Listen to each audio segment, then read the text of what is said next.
Good afternoon, everyone, and welcome at another BRIAS event. It's my pleasure to introduce Colette Brin,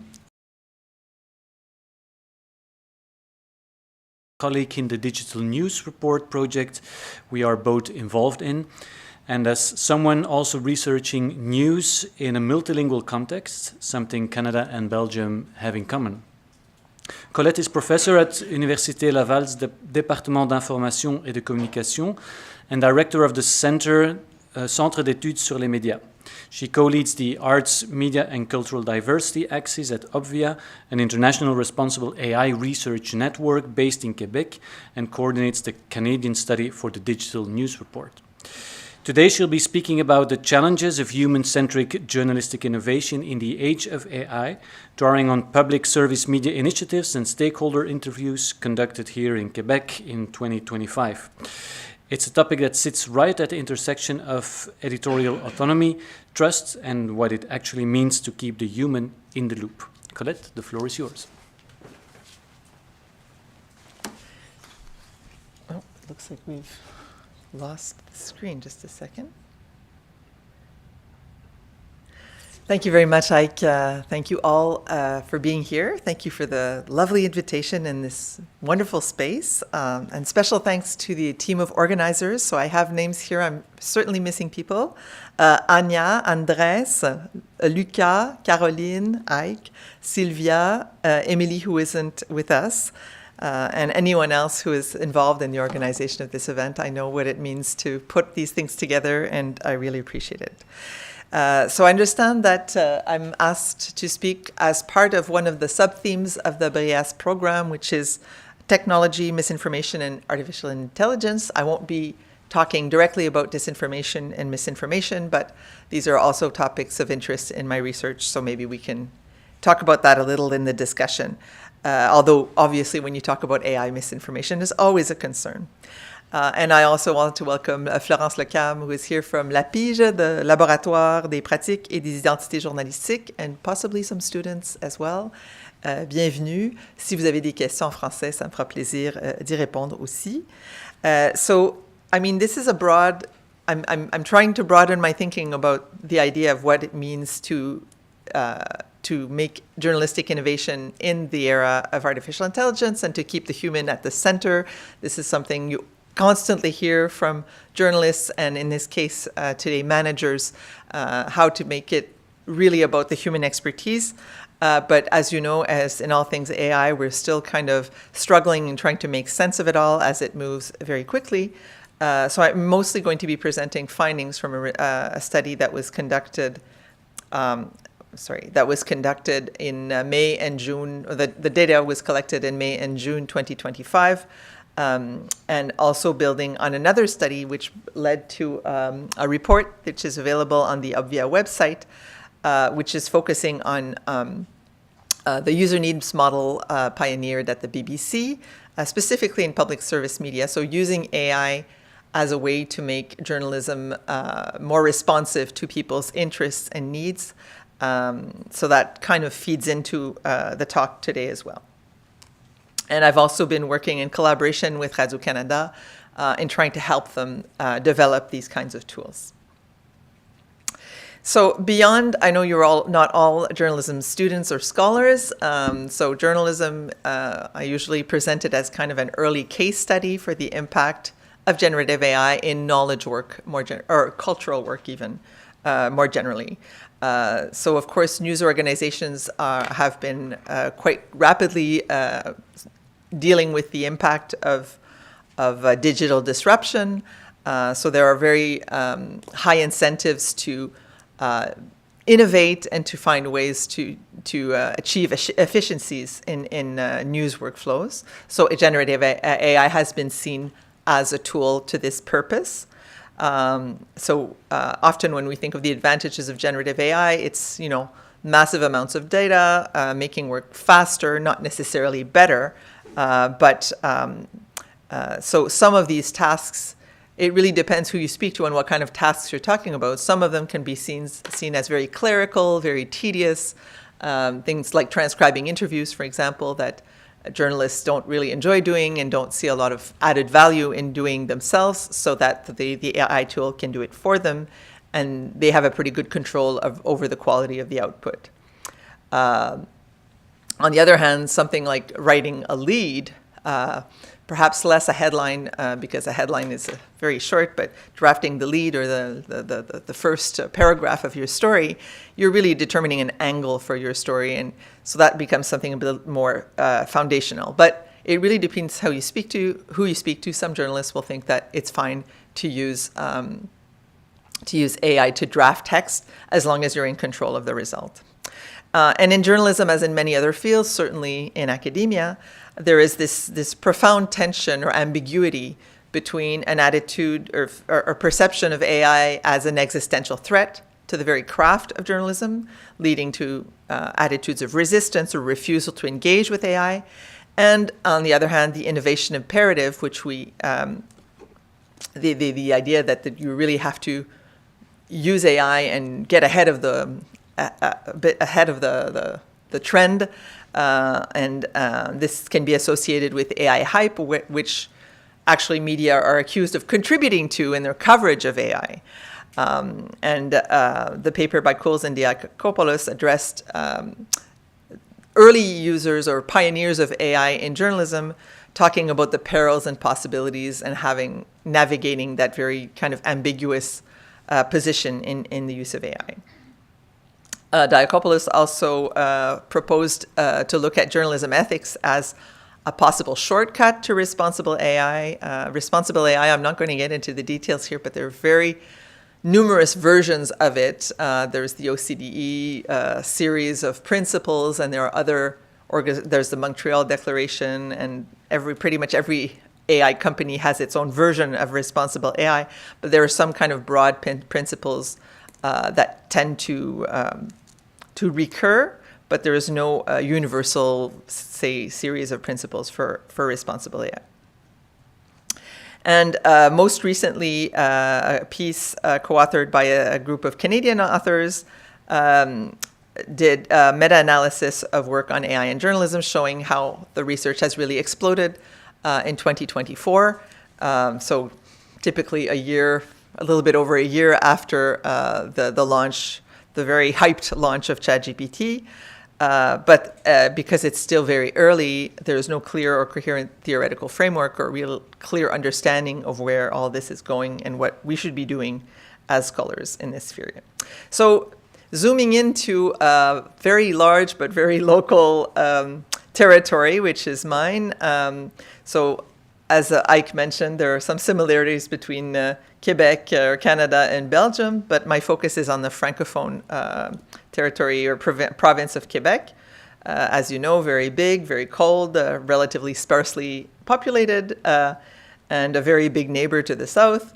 So all of these things condition the way the media system functions in Canada. As you can see by the numbers, there's a relatively high number of journalists for the population. These are probably generous estimates because they're based on the census self-declaration of basically what is your occupation. So it's possible that many people declare themselves journalists because it looks good, but they're not doing a lot of their paid work as a journalist. But still, it gives you a sense of the proportion. And compared to Canada, so even compared to Canada, there's a relatively high population of journalists. And the federal government has been supporting in recent years, providing support for news media, mostly traditional news media, as well as the Quebec government, which traditionally has been very involved in cultural policy.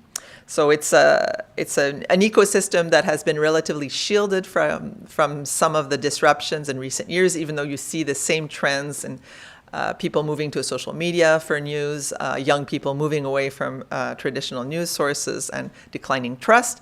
But, it's possibly one of the most, if you look at Quebec separately from Canada, it's probably one of the best insulated media ecosystems in terms of those variables, including as well a stronger consumption of public media and just more positive attitudes towards journalism in Quebec.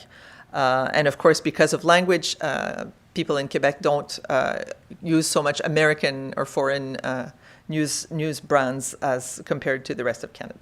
So that's just a little bit of context. So we conducted 18 stakeholder interviews. This was a study that was commissioned by the government of Quebec that wanted to have a kind of sense of what are the impacts of AI. So it was a very broad request. And we focused our interviews on these managers and what we called expert practitioners, so people who were very knowledgeable about AI or had special responsibilities in implementing AI in newsrooms. So these logos don't say anything to you except to Florence, who knows this environment very well. So there's a the major labor organization, there's the press council, and there's the big players in terms of newsrooms, the biggest newsrooms in broadcast, traditionally print, although most of them are no longer in print. And there are also some smaller organizations where like a startup and a niche business publication, which we're not naming for confidentiality. So basically when we went to do these interviews, we expected to find, and this has gone again, here it is.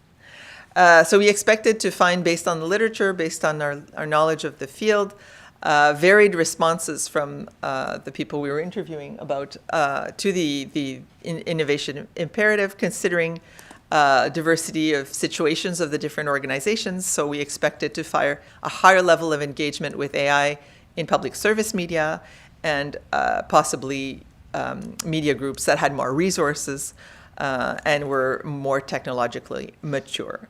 And of course, the roles of interviewees also factored into their responses, whether they were practitioners not necessarily having responsibilities of implementing AI and broad newsrooms versus labor organizations, for example, which probably would be more cautious about AI.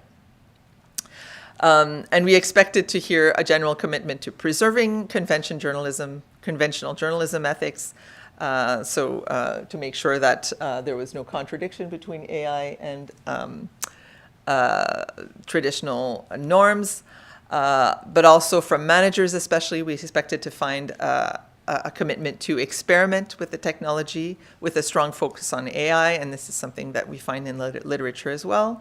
And we were perhaps more hoping to find some discussion of the user experience. So, as newsrooms, news organizations create apps and create all these different formats for audiences, we expected them to be very engaged with the idea of user experience and the content being interesting and appealing and making people want to stay in that brand environment.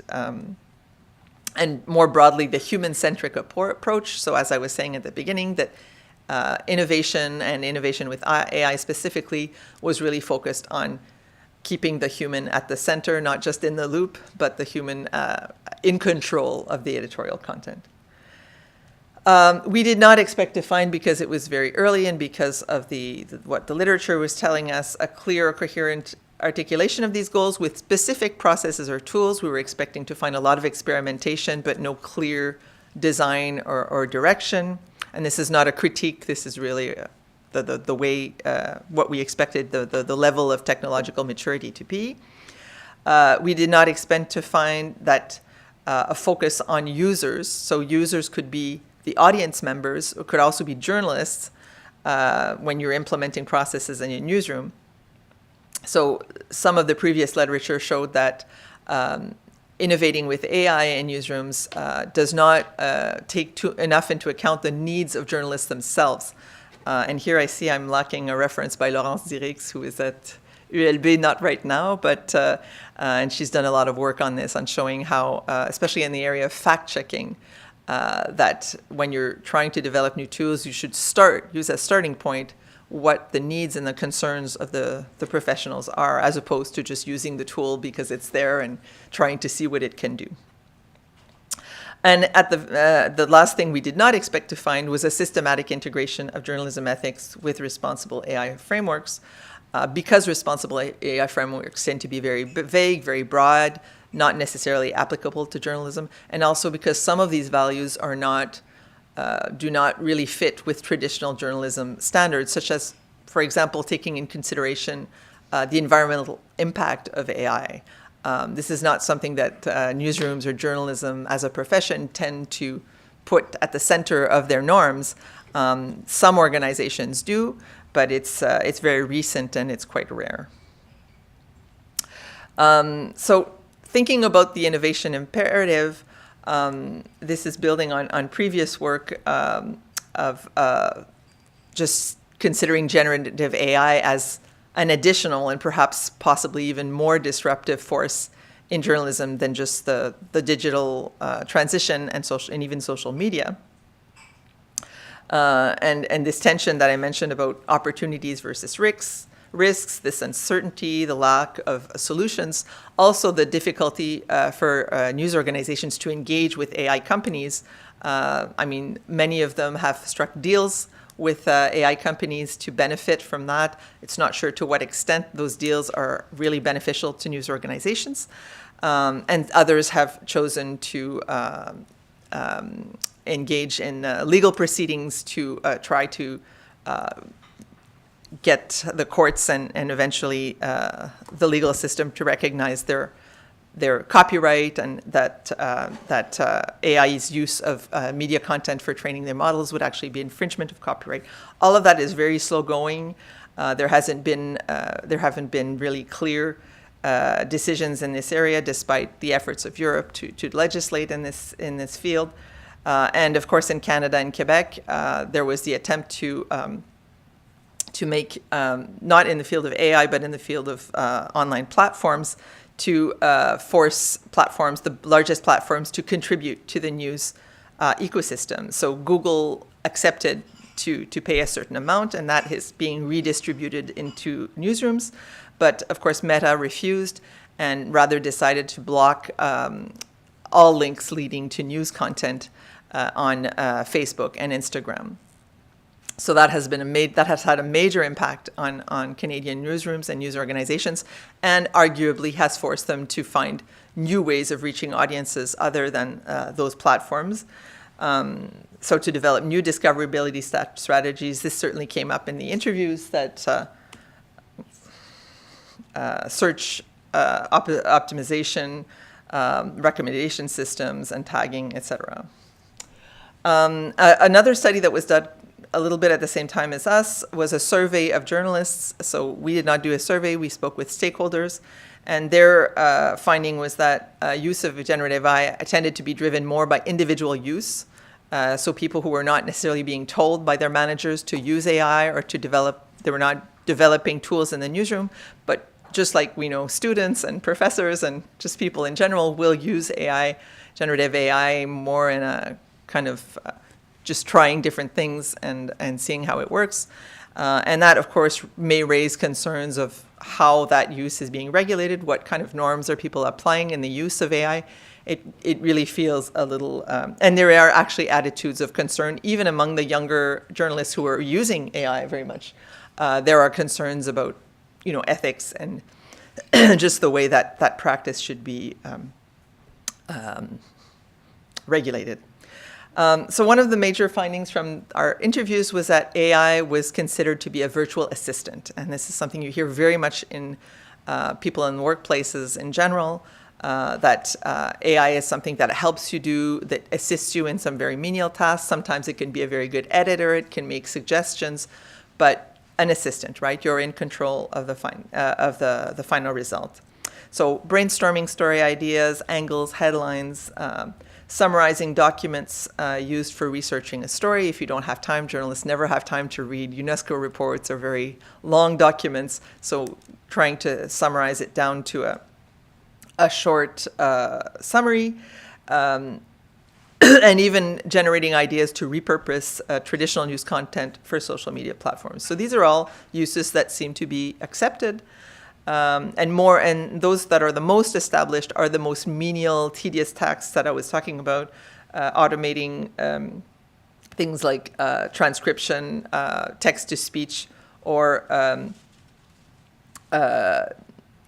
audio to text or text-to-speech, transcription, which actually can make content even more accessible for people who have disabilities, And of course, translation, working in a bilingual environment. This was one of the earliest practices. And our interviewees mentioned some more advanced uses in investigative and data journalism, but these are very rare cases. Like a handful of people in Quebec are doing this, and we consider them to be AI super users. So including the barriers to development of AI tools in newsrooms, as you would expect, limited in-house expertise, sometimes partnerships with small organizations that provide AI services, the dependency on the largest LLM providers. I mean, most of the newsrooms we spoke to were using either the business version of ChatGPT or Gemini or one of those, or Claude, or the largest product service. Smaller newsrooms tend to be slower to engage. But we also saw that in larger organizations, the structural complexity and the difficulty of quality control over large organizations can also be a barrier to adoption. So you can have a few expert practitioners in a large organization like a public service media newsroom or a private broadcaster or traditional legacy newspaper. But these people are kind of scattered across the newsroom, and most people don't have that level of literacy or skill. That being said, public service media is generally seen as having the most capacity for experimentation because of its mandate and because it has resources to do so. And one manager in a private company even said it's actually the public service media's role to do this, to do these kinds of experimentation without knowing if they will generate any kind of profit. And then after they've done that, we can use that knowledge and or we can learn from their experiences and replicate it and find ways to find efficiencies with that. So, and this was actually a surprising response because we expected these companies to be perhaps a little bit more innovative in this area. So the user needs model, which was developed by the BBC, was about, I think I mentioned it a little bit earlier, really tailoring content to what people expect from the news, what they hope to receive from the news, and they usually don't receive from the news. So just being informed and finding out what's happening in the world, is only one of many needs expressed by audiences. They also hope to better understand or make sense of the world, and this is something they find that newsrooms don't always provide.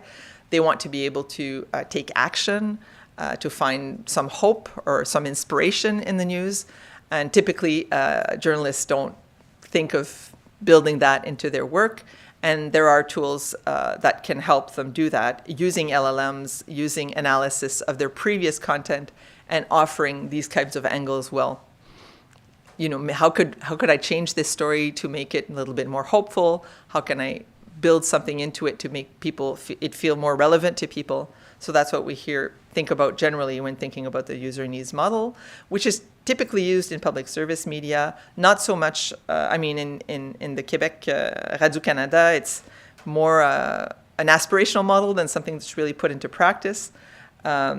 But other types of news organizations in the world, such as newspapers, have also been using it. We found that in public service media, as in other organizations, the focus was really to develop tools for journalists rather than AI tools that could be useful to audiences because of the risk of inaccuracies and what we call hallucinations, fabricated facts, and possible reputational risks that could be incurred through using these. So here's a very rare example of an AI tool that was conceived for the public during the 2025 federal elections. So it's a mini RAG. I'm not an AI expert, but from what I can understand, it's based on a closed set of data and a relatively small in terms of AI set of data. So you can ask questions. It's a little bit like when you're using a customer service chatbot at your bank or any other service. You ask a question and then it has this list of standard stacked answers, and then it asks you did this answer your question, yes or no? And then you keep going in this loop of asking questions. Yes, that sounds familiar to some of you. So in this case, it was really to help people get through the political parties' electoral platforms. And they did not want to generate any risk of false responses, so they stayed with this closed, this narrow. And they explained that this was not, they realized it was not the most innovative use of the technology, but it was safer. So this is like an example of really preferring a safe option to a possibly more innovative or creative one. And of course, ethical concerns and risks are possibly the greatest barrier to adoption of AI. The Quebec Press Council has revised its guidelines to include notes on AI. Some of the previous guidelines, of course, apply to AI as well when you think about accuracy and balance and things like that. But more specifically, it states that newsrooms should retain editorial control of content, so human control in all cases and responsibility for whatever is published, and that any content produced by generative AI should be labeled. And I'll get back into labeling in a minute, but it's really hard to determine if that rule is actually being applied, because it's very hard to detect whether content has been generated by AI or not. In newsrooms, among the people we spoke to, most refused fully generated content. And certainly things like generated avatars reading the news and things like that, which do not go well in a context like Quebec. There was also concern over data security when you're feeding, for example, your interview transcripts from investigative reporting, confidential sources and things like that. You don't want to feed that into, the open AI model. So there were concerns about how to best ensure data security. And as previously mentioned, how does the audience perceive these things? Even if journalists are being very careful in their use of AI, we know that people tend to have a negative perception of any use of AI in journalism. And just last fall, there were a couple of controversies regarding what the journalism community considered to be what you would call AI slop. So there was this new outlet created in Sherbrooke, which is a mid-sized city in Quebec, where there is a daily publication. So they used the logo was very similar. They were using the same stories, but just the content was a little bit changed. Sometimes there were generated image of people, in this case, a missing teenager. This photo was not a real photo, it was generated by AI based on the previously published photo. So a very strange case of locally usually you think of these things as coming from a faraway country and people are trying to make money with AI generated content, but this is a local business and the owner thought this was a good idea to produce this kind of local content. But there were a lot of errors in the writing, and even there were strange things like the bylines, the names of the journalists were like slightly changed from the real names of the journalists. I'm not sure how that happened. So there was like a large outcry from the journalism community. And to this date, the website is still up. The logo's been changed. There's disclaimers saying we are not in any way associated with this other publication. And they've hired writers. But what it seems to be becoming now, rather than there is still AI generated content, but most stories seem fairly innocuous, but the owner has really positioned himself as a critique of mainstream media. So trying to reach audiences that are distrustful of traditional media, mainstream media, and trying to reach that audience. So it's a very strange case. Of course, continue to follow it, but it started out as a generative AI site. And this is the Metro paper or Metro website now in Montreal, which used to be a long time ago part of the Metro International chain and went bankrupt in 2023. So it's been relaunched in 2025. And you see here it says Agent IA Journal Métro. So some of the stories are actually clearly labeled as produced by AI. They do have a couple of writers, but this is another case which was not seen very well by the journalism community. So coming back to our interviews, we hear this commitment or aspiration to human-centric AI. We don't see a clear direction or vision how that can be achieved. It's really more stating values and principles and hopes. So we need to do this in collaboration with the journalists. This is something you typically hear from managers, but it's very, very difficult to do in practice. And also, of course, human-centric in the sense of keeping that relationship of trust with the public. So trust was kind of a recurring theme in the discussions. How do we engage with AI and try to maintain or even increase the trust of the audience? A lot of questions, not a lot of answers. And of course, the issue of transparency, which in responsible AI means a lot of things. And for media, they tend to think mostly about the labeling of their use. So just saying we used AI or we didn't use AI, not getting too much into the detail of how it was used and explaining to people how they manage the credibility of that information. As I mentioned earlier, it's kind of a double-edged sword, because if you do label content, it's like what do you call it? It's a bit like the sponsored content challenge, that you want to make it, it's a good way to finance the journalism, but it's also something that raises mistrust in the audience, or it can also just confuse the audiences, because if you say, well, we use some AI, well, does this mean that the content is fabricated, or does it just mean that we used AI for very minimal tasks? And finally, the biggest challenge that was raised by managers and expert practitioners was the issue of literacy, AI literacy, and more broadly technological literacy among journalists, and the need for training. And there were at the time some early training experiments, very different from one organization to the next. Sometimes they would just bring in a consultant, an AI consultant, and they would have like half a day with the newsroom, and that was it. In some cases, they had workshops that were occasional, but typically voluntary, so journalists who were not interested could opt out of them.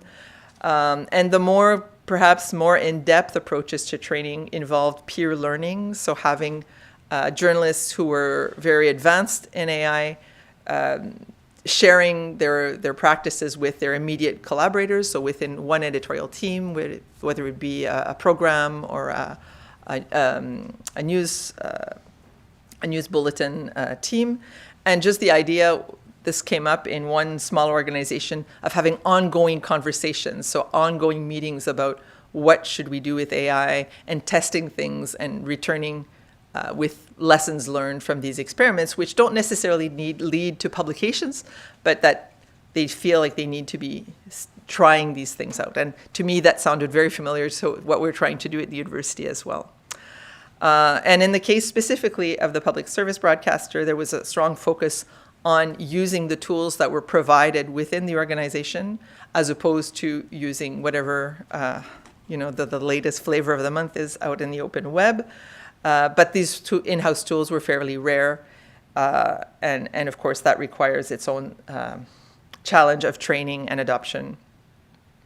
So I'm just going to close very quickly, because I think I've gone a little bit over time, and I want to keep some time for discussion. So the response to the innovative imperative is very nuanced. So we're talking mostly about managers and people who are already using AI. So of course, this is not representative of journalism in general, or the journalism community in general. But even among these people, the attitudes varied between a cautious openness, so willing to engage moderately, and cautious enthusiasm, so engaging more intensively with AI, but always keeping, a little bit of concern over the risks. Of course, as we expected, the public service media has invented much more resources, especially in in-house tools and experiments. But even in those newsrooms, and especially local newsrooms, integration remains limited. I'm sure if I spoke to journalists from Radio-Canada and I told them about what the managers were telling me, most of them probably wouldn't even know that these tools exist. that may get me in trouble once this is online, but I'm hoping people will be understanding, or if people wish to correct me, maybe I'll make a correction later. But that was certainly the case at the time when we did the study. And there is certainly a challenge of developing these tools to large organizations, as I mentioned. So ethical concerns and public perceptions, or fear of public perceptions, are major barriers to adoption. The need for more intensive ongoing training literacy initiatives was mentioned by most, if not all, of the people we interviewed. We found a limited focus on user experience, including user experience by journalists themselves, and responsible AI principles. These could have been also a factor of the short duration of the interviews, but this was not spontaneously mentioned by the interviewees. And the approach seems to be very highly risk-based, focusing on what we commonly call hallucinations and data security. So that's it for me, and you can have access to the references later if you like, and here are my contacts.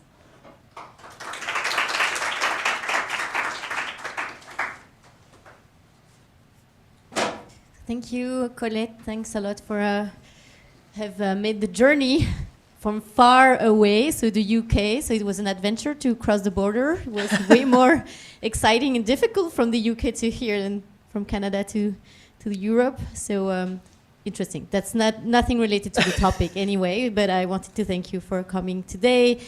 We're all sorry that the strike has affected maybe the attendance, but we've got lots of excellent people in the room, and I'm sure we have plenty of questions. So I don't know if someone has already a question or a comment, or lots of them.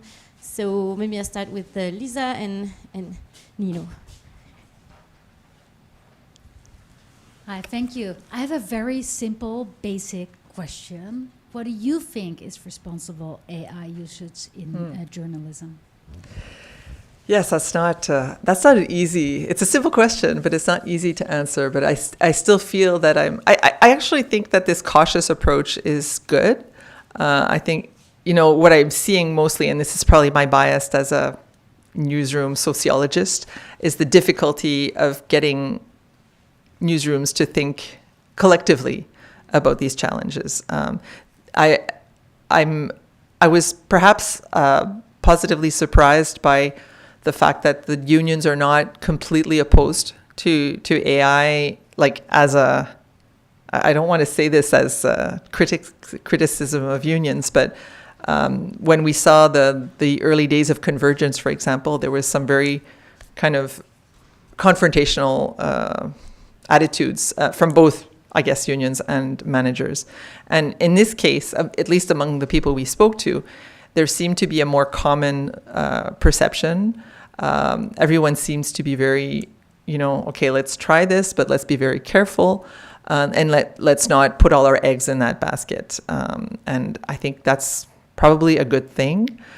So responsible AI, as I mentioned, includes other things that are not specific to journalism, like focusing more on the end user. So making sure that the end user understands how AI works to a certain extent. So that is a broader challenge, I think. Journalism can play a part of this, of course, because journalism's role is to explain things that are changing in the world to people. So there have been some really interesting initiatives of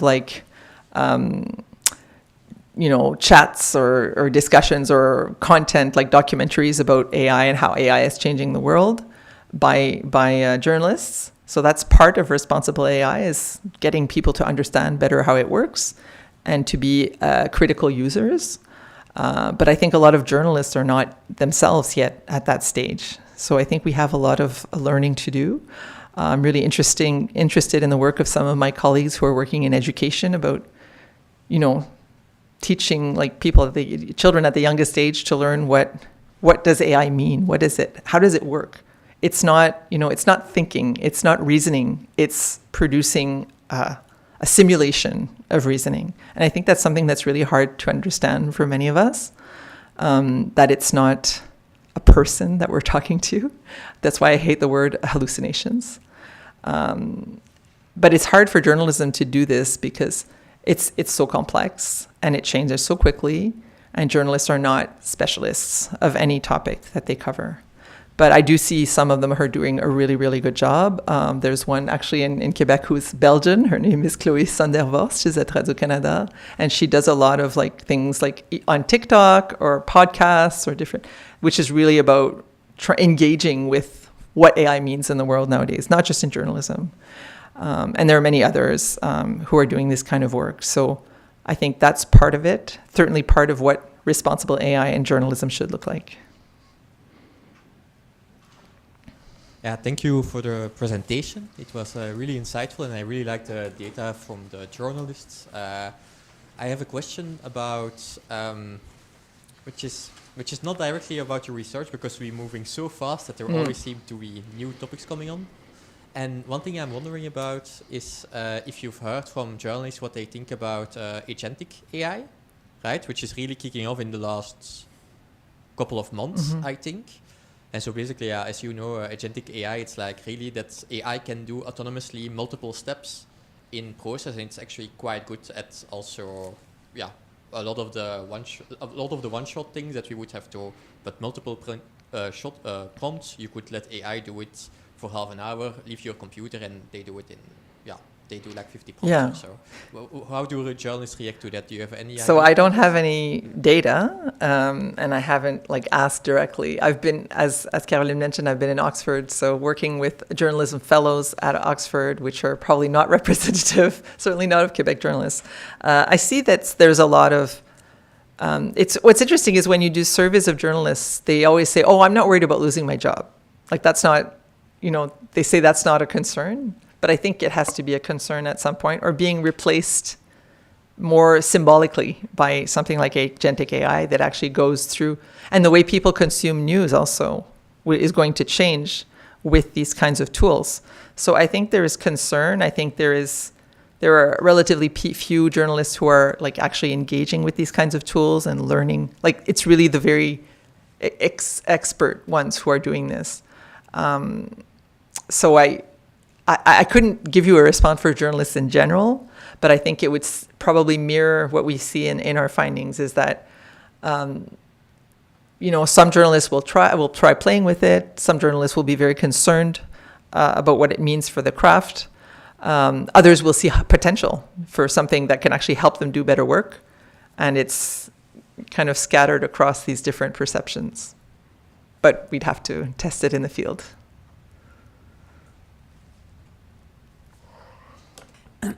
Yeah, thank you. I'm Karen Seris. I'm really sorry to be late. First, I got stuck in public transport. I got out, got in my car, and then I got, of course, stuck in traffic due to the strike. So that's why I'm late. Yes, responsible use of AI, a talk in a series on challenges to democracy. So I would like to jump off from Lisa's question to the problems related to democracy. And you've used the word trust. And of course, that concept is very central to the current challenges to democracy. Many groups in society not trustful anymore of any democratic institution, including, I would say, honest and solid journalism. So then the question is, responsible AI in democratic terms, what would that imply? How can journalism use AI? This would then be my question. How can journalists use AI in a way that supports democratic attitudes, that supports connection to the formal and informal institutions of our representative democracies?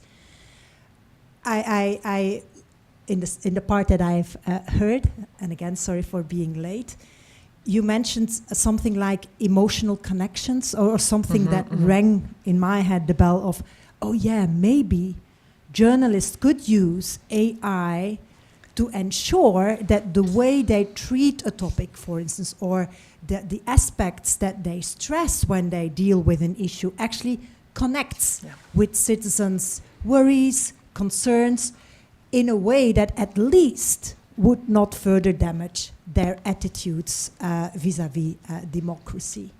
So this I think you've answered the question, but no, it's exactly correct. So I didn't really address that directly in the talk. Of course, it's like a broader, much broader question. But this report we published last June is around the user needs model. So exactly when you arrived, that's what I was talking about. So this was developed by the BBC. There are different versions of it being used in several countries, in public service media, in legacy newspapers, and other organizations. And it's exactly what you said. It's to make news resonate more directly with people as people, not just like the very dry kind of, this is what happened and this is what's going on in the world, but also how does it relate to your lived experience? What can you do about it? How can it inspire you and give you hope? So there's another kind of journalism that's called solutions journalism. It's a little bit in that vein, perhaps not as ambitious as solutions journalism, which requires a lot of investigation on what solutions can be implemented to resolve social problems. It's very complex. But just making the story more, making it resonate better with people. And there are AI tools. So the user needs model is based on an AI tool for journalists to make their stories better. And so the BBC is probably the best known and the initial model. But there's also examples in the Netherlands and Nordic countries. The French-Swiss public broadcaster has a really, really interesting one. This is the French-Swiss RTS is the one that inspired Radio-Canada to go in this direction. But of course, you have to design the tool. I mean, the work we did was in that vein.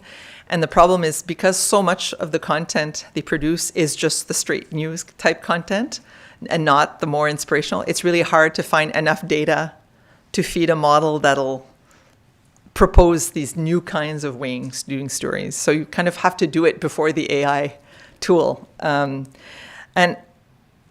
all of the things I've been talking about, engaging with the public about AI, talking about these issues in a very kind of open and nuanced way and trying to help educate people about AI, I think that's part of the democratic role or the responsible role of journalism. But journalism was already faced with these challenges, as you know, before AI. So for many people, traditional journalism is not going to be the solution to this problem. They already mistrust them. So they're not going to turn to them just because they're using these new AI tools. So I don't see AI as the solution. I see it as something that we need to engage with because it's part of the environment. It's part of the changing world we live in. But I think it has to be accompanied by like really strong principles and really strong human connections, which is easier said than done because AI tends to, you were talking about customer service. And even when we think about students, when we complain about students using AI to cheat, I think, well, we've been disconnecting with students, treating them like robots for so many years as institutions that it seems to me fairly normal that they would respond in this way. I think my response to that is to say, let's try to have more direct relationships with students, talk to them, listen to them, and they will be less tempted to use AI, or it will make less sense for them to use AI in replacement of developing actual skills. But that requires resources, that requires time, which is not an infinite resource in the university world. But I think, this is what I always say is that AI forces us to be more human. This is the only response we can have to this thing, but we can't pretend it doesn't exist either. So we have to engage with it. But in a democracy, I mean, there are all these other issues of all this AI-generated content that we see online, and we see that people are becoming more and more suspicious of what they see online and what they read because it's so hard to tell what is real and what isn't, and that can lead to more avoidance and more. I'm looking for the English word, but disconnection with what is happening in the world, with democracy, with current issues. That's my fear about AI. So we need not just journalists, but responsible actors to find ways to engage with these tools and and help us be more critical with these tools as well. But it's a huge challenge.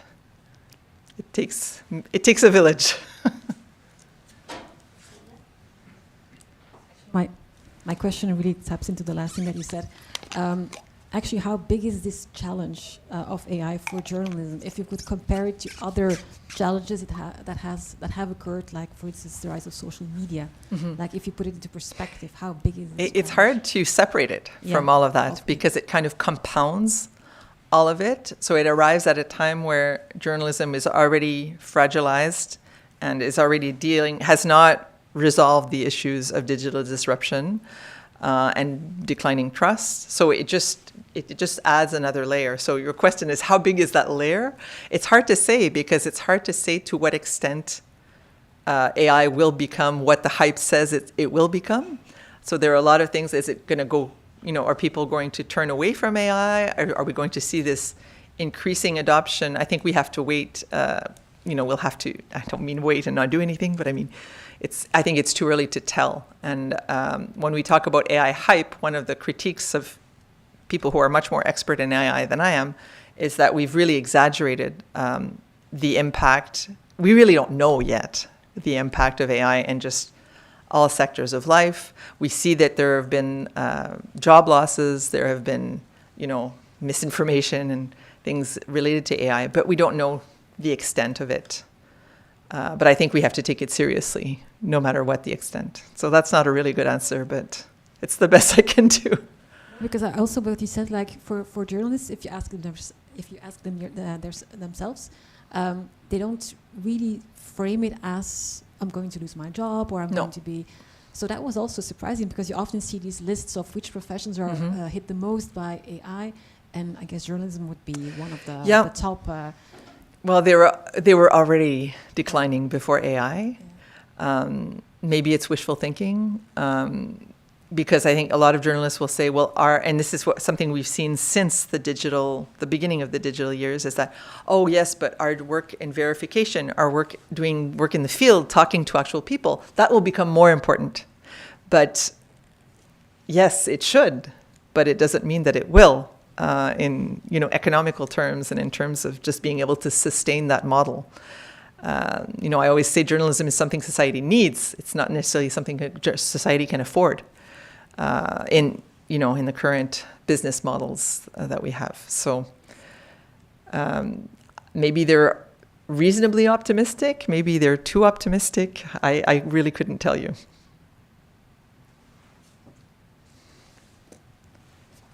I actually just have a quick question, because you mentioned that in the guidelines there is this guideline on labeling, but I would be interested, and I'm sorry if you said it, I also was a bit late. Did anyone in the interviews mention anything about labeling? Is that something that they are concerned, and in what way did they frame that?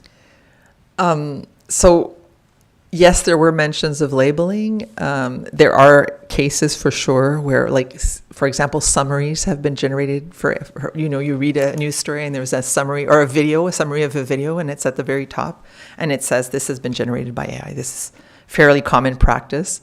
But what we would have needed would be to do a content analysis and really look at what is being done. So this is something we're touching on a separate project that we're doing now. It's a different study, the Journalism Role Performance Project. So it's an international study which looks at what journalists say about their professional roles, but also what they do in the content. So it's really interesting to compare what they say they do and what they actually do. And one of the things that we're measuring this year is the labeling of AI content and AI-generated content. So to see to what extent it is actually being practiced, you need to do that content analysis. But yes, it was mentioned in the interviews. And, there's this ambiguous position where, yes, we have to label it. We realize we have to relabel it. But we know that if we label it, it may raise problems with the audience.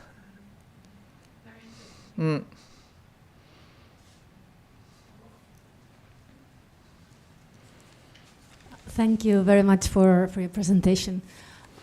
Also, in terms of democratic challenges, I was wondering if from the interviews there were issues raised about also potential positive elements of AI in terms of protecting journalists and also verifying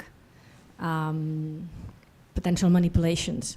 So if So you mean using AI to detect? To detect Misinformation or manipulation. Yeah, two components: synchronized attacks on journalists or on people writing op-eds, and then having the news media outlet be able to have a quicker response in terms of blocking those users or those comments, so that the violence, the digital violence against some journalist or I don't remember anything quite so specific. I'd have to go back and look at the transcripts, which were generated by AI. But I mean, there are practices of fact-checking and misinformation detection that do use AI. I don't think they're very developed in Quebec, but because they require often fairly expensive tools. I think they're more developed in Europe.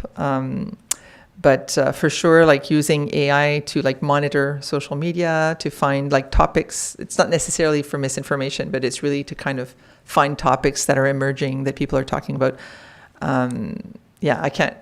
Some of these things were said to me in confidence and they're experimental. So I was asked not to share examples, but some really interesting things just to find new ideas for stories. And it doesn't mean just asking ChatGPT. It means developing a tool that will go through, search requests are things that people are looking for, like questions people are asking to find news stories. But that's not misinformation detection. It's really more about reaching the audience in different ways, and that people are asking questions that journalists don't necessarily know about. But I don't recall like a lot of responses about using AI for misinformation detection, but it certainly is being used for that purpose. And violence. So women journalists face more violence than men journalists, as well as people writing op-eds. So the AI could also help identify the abusive comments, the hatred, the threats. I'd really have to go back because I remember cases in Quebec. There was a recent case of a journalist who actually sued and won against someone who was harassing her. But I'm not sure if AI was used in that case at all. That was maybe 2 years ago, so maybe not. But I'd be interested in knowing more about your findings in this area. Maybe we can discuss later. No, that I have any findings. Okay, but you're certainly raising an interesting idea. Of AI tools to help journals, media outlets protect. Identify threats. Yeah. That's a really interesting case. But no, it was not. I don't remember that coming up in the interviews at all.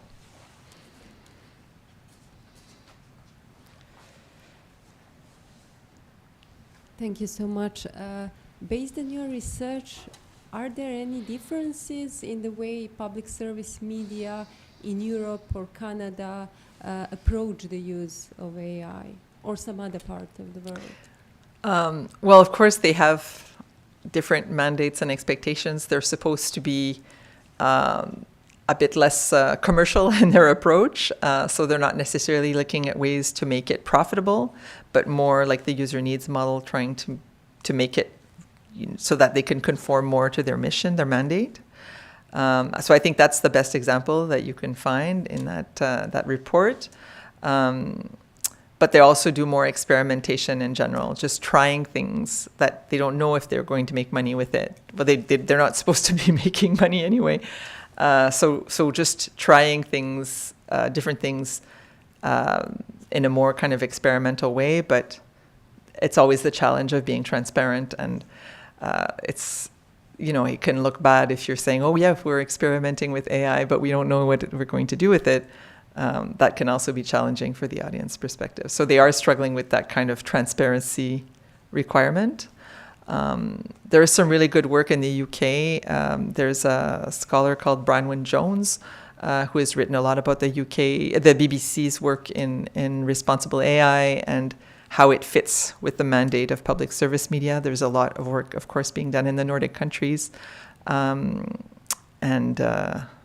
So yes, it's a very, I mean, I think they are really at the forefront of responsible AI work, even though they're not that advanced.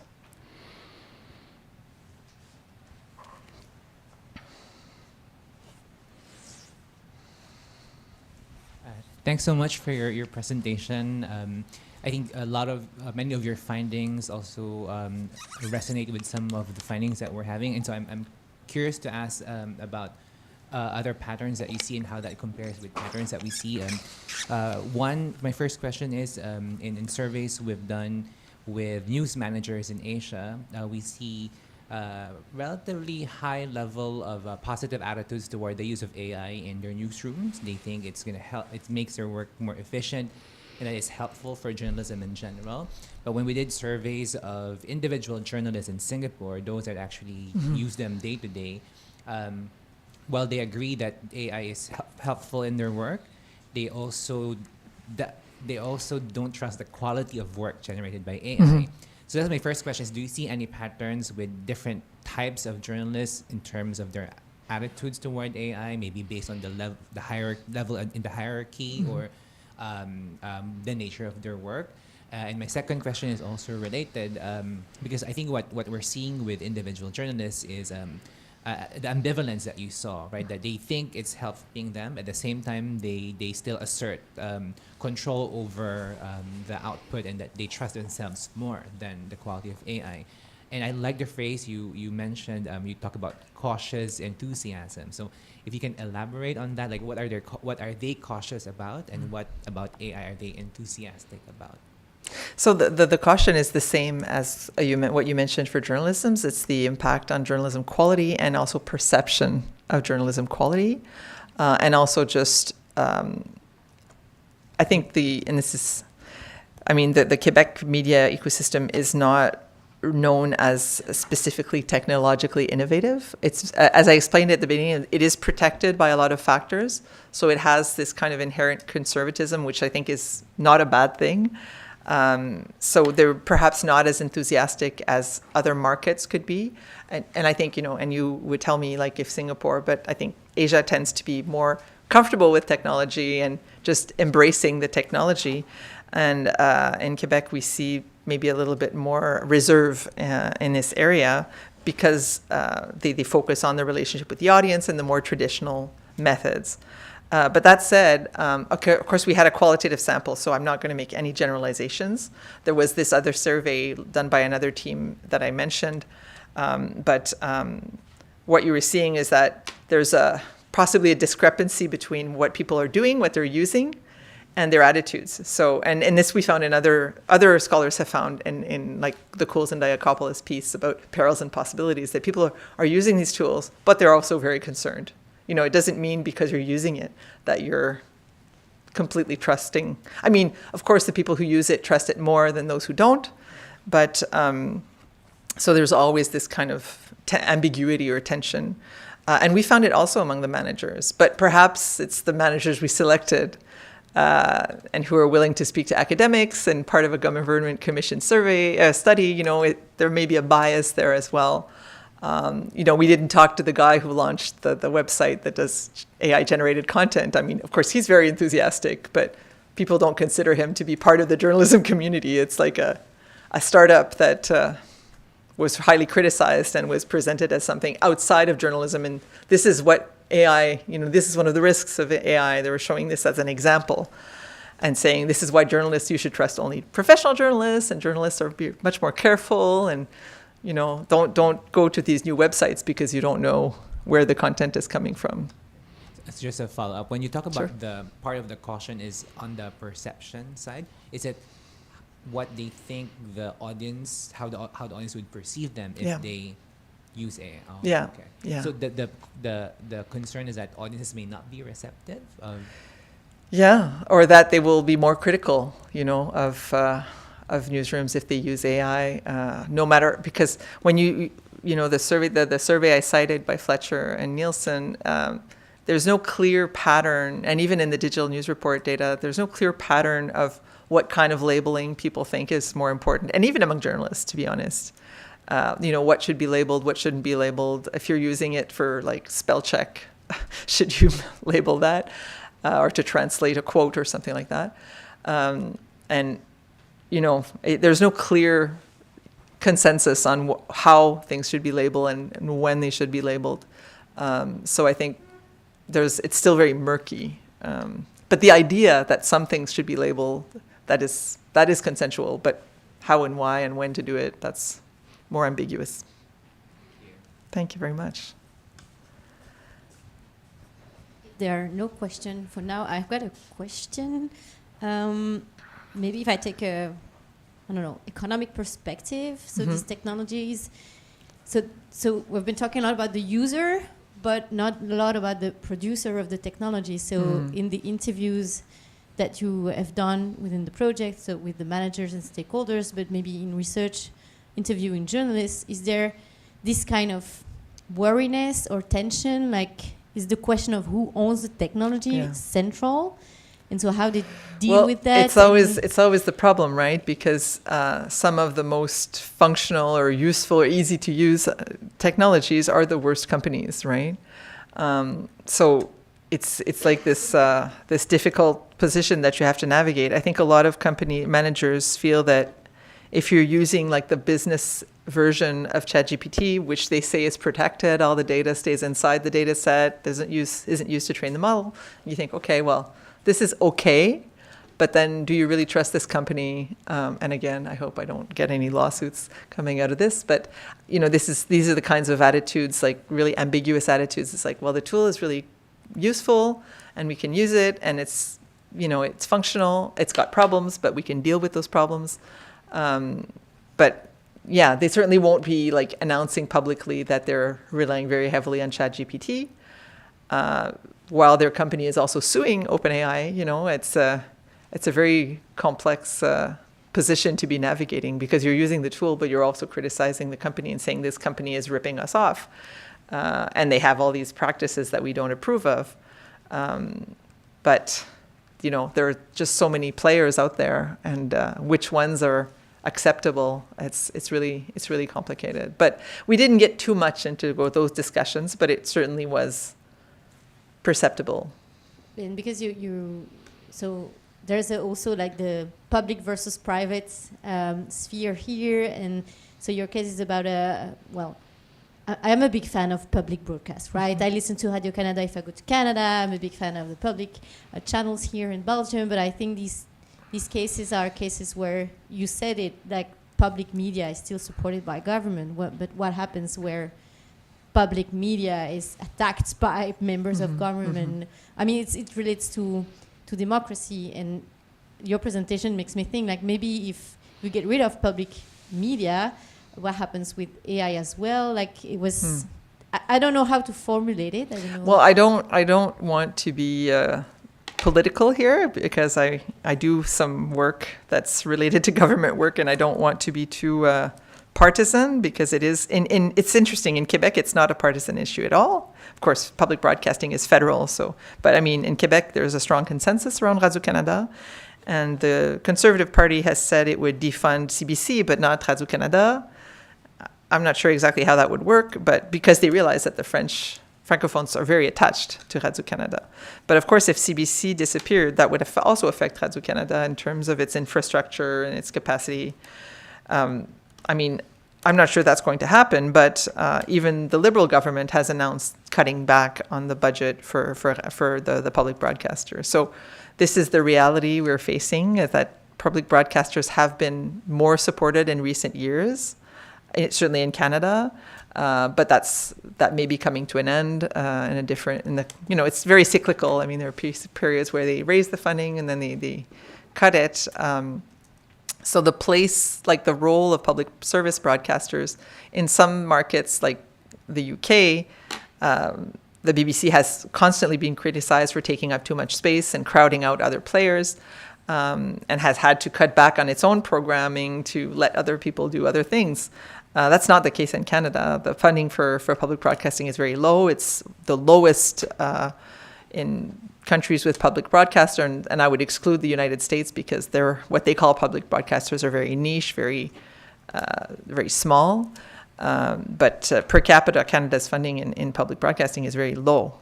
So it doesn't compare with most European countries in that sense.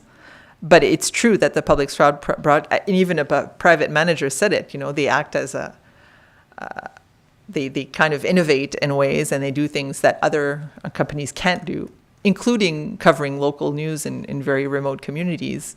That's not AI, hopefully. But so they do things that, the market would not provide for. And that's still pretty consensual, even though people are critical of public broadcasting when they look at specific things. When you look at political polarization, for example, the public broadcaster tends to be a target. And other sometimes decisions that the public broadcaster makes, the fact that they rely on advertising, all of that is up for discussion. But the very existence of a public broadcaster, I don't think, is really seriously being challenged in Canada. I could be wrong.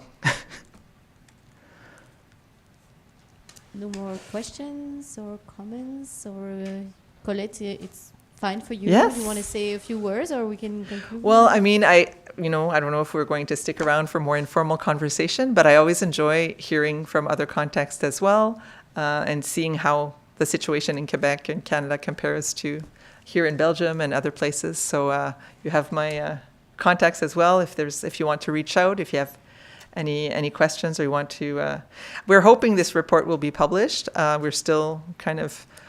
We've submitted it, and we're still kind of working on it with the government. It's the problem is it keeps changing, right? We submitted it in December, and they want us to keep updating it. So I'm not sure what it will look like when it's published, but hopefully we'll have something out this summer. So thank you very much for being here. Much appreciated.